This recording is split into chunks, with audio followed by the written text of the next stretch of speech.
So I think if you go into 2021, it's really going to be the tale of, I guess, you could say two different markets. In the first half of the year, the market's going to absorb this rally we've seen in 2020, the fact that it's likely priced in the majority of the good news, and it really needs a catalyst to move significantly higher from here. We think there's really a risk of additional downside in the first quarter of this year. There's a lot of things that we're watching, obviously valuations, the COVID cases that continue to rise, hospitalizations at a record high, as well as the fact that the vaccine distribution, that's going to be very important as we go into the second half of the year. But our clients are long-term investors. So we're looking into the second half of 2021 and beyond, where we think that the combination of the very accommodative monetary policy as well as fiscal stimulus will really help the economy to accelerate much further.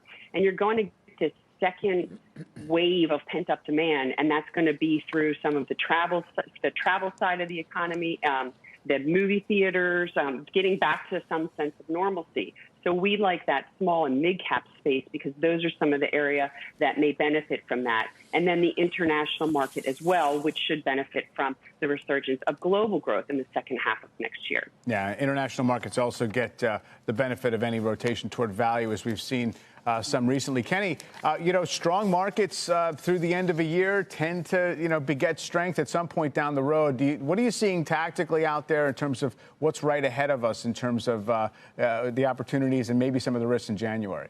I think the risk in January is squarely going to be on the Georgia election, right? Because I don't think the market is pricing it in. And we understand that politics in the end won't price stocks in the long term.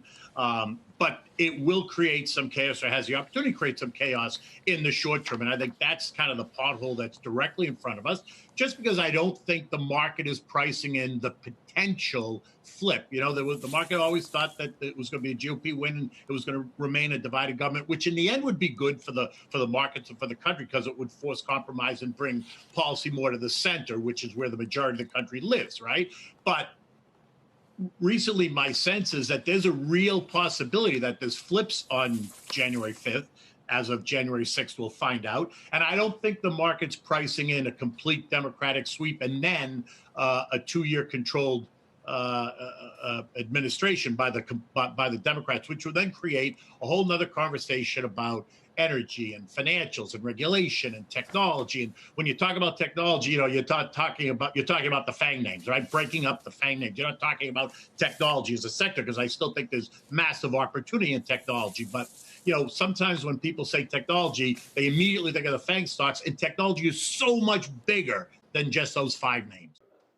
Shepard Smith here. Thanks for watching CNBC on YouTube.